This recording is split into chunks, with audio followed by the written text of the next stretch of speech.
ప్రత్యేకమైనటువంటి రీతిలో వారికి సత్కరిస్తూ ఉన్నారు. గట్టిగా ఉండాలి కరతాళ ధ్వనులు పెద్దలారా.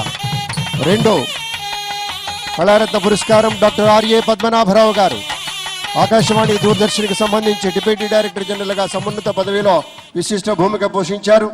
అనేక అద్భుతమైనటువంటి అవధానాలు చేశారు, పుస్తకాలు వ్రాశారు గౌరవనీయ డాక్టర్ ఆర్ఏ పద్మనాభరావు గారు.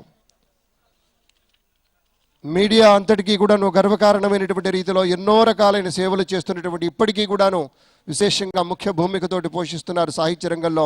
వారి యొక్క పాత్ర అనుపమానం. డాక్టర్ నాగభైరవ ఆదినారాయణ గారు ప్రకాశం జిల్లా నుంచి సాహిత్య విభాగంలో పురస్కారం అందుకోవడానికి ముందుకు వస్తున్నారు. డాక్టర్ నాగభైరవ.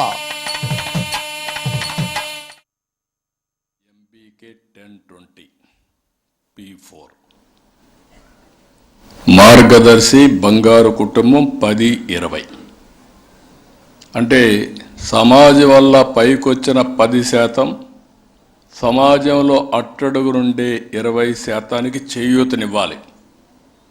ఇది మన బాధ్యత. సంపద మన దగ్గరనే పెట్టుకొని కనీసం తిండి లేని పరిస్థితి చివరి వ్యక్తులకు రావడం కరెక్ట్ కాదు. నేను కూడా ఒక పాలసీ మేకర్గా చూశాను. దగ్గర 5 డికేడ్స్ అంటే 40